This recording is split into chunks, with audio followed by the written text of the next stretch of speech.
Good morning. It is 10:29 a.m. on Sunday, July 7th, 2019. I'm Christiana Ellis, and I've actually been up for a little while. I got distracted playing Super Mario Maker 2 for longer than I meant to before recording this video. I'm really enjoying that game, by the way. I might stream some a little later. Anyway, excuse me, goodness. Today, I am continuing my rewatch of Gravity Falls with Season 2, Episode 11, Not What He Seems. And boy, I tell you, this episode is the good stuff. Not that there aren't many other good episodes, but this one is actually really, really good. And in fact, on a trivia page of the wiki, Alex Hirsch, the creator, suggests that he thinks it's actually the best episode of the series. Well, I'm not going to make any sort of pronouncement like that because I don't tend to think of shows like that. Like, I don't say like, oh, this one is my favorite episode and that one's my second favorite episode. I just I don't rank things like that in my head. I don't know. Anyway, the part of what's great about it is that we get big answers in the ongoing central mystery of the show. I mean, that's one thing that's very exciting, naturally. But I think ultimately what makes this episode work so well is that it really puts us, it reaps the world building and character building that has been sown throughout the series of just who is Stan Pines, Grunkle Stan. Like, who is he? What is his deal? Obviously, he, we've seen him be, a grifter. We've seen him only care about money, but then also care about his grandkids or grandniece and nephew, or sort of. We don't know exactly what his deal is. He's certainly shady on a number of occasions, but also the big thing of how he knows there's this secret bunker under the Mystery Shack, and he's building some big machine, and he's connected to the journals. So it's obvious that there's this additional huge thing that we don't know about him in terms of what all that's about. And so setting everything up to lead to that big decision that Mabel has to make at the end is just so well executed. This storytelling is amazing. And in particular, one of the things that I think is really interesting is that the first half of the episode, we have Dipper and Mabel knowing less than we do as the audience. Now, that's been the case since episode 1 when we saw Grunkle Stan go into the bunker for the first time. We've known all along that there's something more to Grunkle Stan than what they know. But in this circumstance, we begin the episode with, we have a little bit more of Stan working on the machine. And not only do we already know that he has this huge machine, but we specifically see him use the toxic chemicals that come up later, right?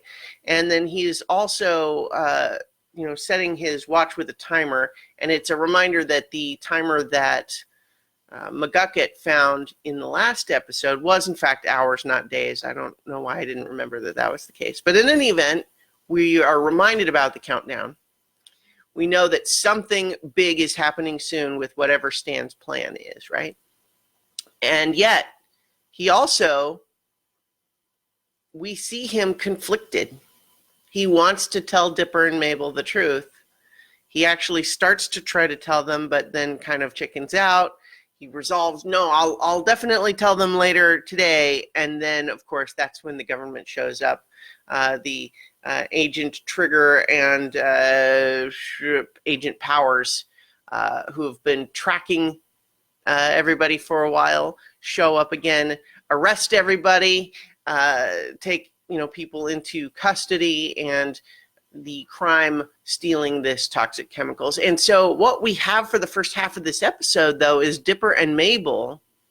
Their plan is to sneak back to the Mystery Shack to get the security tapes in order to prove their Grunkle's innocence. They think they're going to see on those security videos, see, he was restocking the shop just like he said.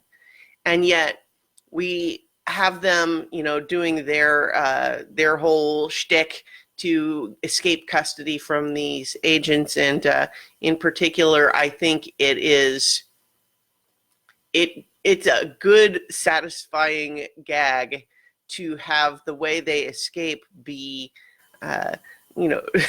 for Mabel to see that Manly Dan has a several times bumper sticker on his truck, and for her to write, in the fog on the window that several times sucks in order to get him to try to run them off the road. It seems ludicrously dangerous, but it's so silly. I love it. And so they escape, but as they're getting away, the agent there is saying, you kids don't know what you're doing. What do you know about him really? And that actually does give Dipper a little bit of pause. He does hesitate because there are some weird things that are not understood about Grunkle Stan. But no, they're convinced. They're going to go, and they have to sneak back into the surrounded Mystery Shack. And it's the one bit of this episode that I feel like I'm not sure works as well as it would have nice is the return of the grappling hook, but I don't like that Dipper has to remind Mabel of her own grappling hook. I don't know. It's not a big deal, but I just feel like I would have been happier with that if she had remembered. But I suppose they wanted to give her the silly, aggressive, like, we're going to attack these armed government agents. So in any event, they sneak back into the Mystery Shack, and they find the security tapes that show conclusively Stan's guilty. He did do it. He stole all those chemicals. He is absolutely the person who did that. What's worse for the kids is that they find a whole bunch of fake IDs. They find a newspaper article indicating Stan Pines is dead. And then a picture of Stan, their Stan, with the caption, unknown grifter caught in area.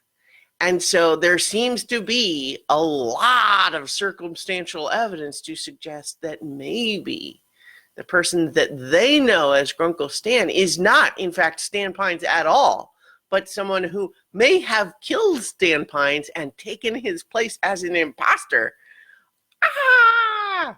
Right? Like, that's scary. And, and we, the audience, don't know what Stan's actual deal is, right? We see him doing this big machine, and so we don't know what his actual deal is. But we have seen him actually care about Dipper and Mabel, right? So it's this conflict of what do we actually believe is true about him? And we have the kids kind of in in this, state of confusion, but they find what is the code, and they recognize the code to the vending machine. And so they manage to go to the vending machine. Seuss is guarding it. And it's a little bit weird that, this surrounded by government agents Mystery Shack doesn't have someone inside watching this, and that Seuss is allowed to be there, but whatever, it's fine. And so they find Seuss there, and they're able to get past Seuss relatively easily and open it. And once they've opened the vending machine door to the secret bunker, he's just going down with them. They find, oh my gosh, I can't believe all this was under the Mystery Shack the whole time. Stan must have known about it. This is all his thing. It's just like the other bunker. Is Stan the author of the journals? Can that be? What's going on? It's clear that Stan has been lying to them and keeping secrets for a long time, and Dipper is just incensed by all of this. And Mabel is still much more conflicted. She wants to believe the best about the man they know as Grunkle Stan, But what's going on here?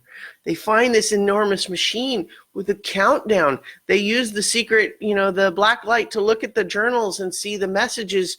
And now it's all 3 journals. And they look at it and it suggests this machine might end the world when the countdown completes. They have to stop it, right? They have to do whatever they can to stop this machine. This is where we reconnect with the other plot thread, which is, of course, Stan in federal custody. And we see him desperate because not only does he not want to be in federal custody, of course, but this is terrible timing because he hasn't been able to tell his kids, tell the kids what's going on. And the countdown is happening. He has to be there. And in the meantime, the machine is causing these gravity anomalies, which is a very nice payoff to bits from the opening credits, where everything lifts off the ground and everything. And so we've seen that happen a couple of times.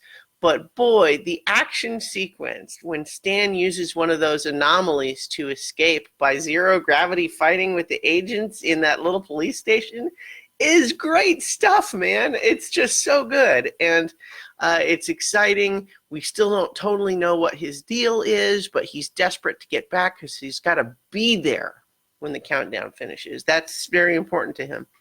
And so we see him rushing back. We see him using all of his clever tricks like paying a taxi, speed away from here, go as far from the Mystery Shack as possible to try to get them to divert their resources by chasing the cab, right? Excuse me. And then he makes his way back. He meets up with the kids just as they're about to try to stop the machine. And there's a struggle because they've found the emergency cutoff. He's telling them, please, please, please don't stop the machine. But they think it's possible if they don't stop the machine that the world might end. What do you do? Dipper's convinced he's been lying to us. He's a liar. We've got to stop the machine and save the world. It's so important. But Mabel just can't bring herself to believe that this man that they've known as Grunkle Stan is really just someone who would destroy the world, and forces her to make that decision. And boy, that is just the good stuff in terms of character-based drama that's been built to over the course of the entire series. It's amazing stuff. It's so intense, and we're there with Mabel in that moment of what do you do? The world is such huge stakes, but this man is begging you, please, trust me. Do you really think I'm a bad guy? But the problem is we know, too, that it's not even just about him being a bad guy. What if he's just not good at what he's doing? What if he doesn't know what he's doing? The world is the stakes. And then the machine, she chooses to believe him, does not stop the machine. And at first, there's a whole bunch of stuff that makes us think that, oh my gosh, is the world really ending? That seems surprising. But then, of course, it finishes its big effect of whatever it's doing. The portal is open, and a man walks out. A man with 6 fingers, just like the hand on the journal. Stan says, that's the author of the journal, revealed to be Stan's brother. Ah! This is good stuff. So that's where the episode ends. And so we have lots more answers to come, of course. In fact, I'm pretty sure that the next episode is the big flashback episode that explains all this. So I'm not going to belabor it here, but boy, this is a great episode. It has great action. It has conflict. It has characters being built to an actual crisis of faith and trust. Oh, so good. Anyway, it's episodes like this one that are part of what I'm thinking of when I decided to choose this show for a rewatch. It's like, oh yeah, remember how great that was? Yeah. Anyway, I'm going to go ahead and leave it here, but I will talk to you all tomorrow for 5 more minutes.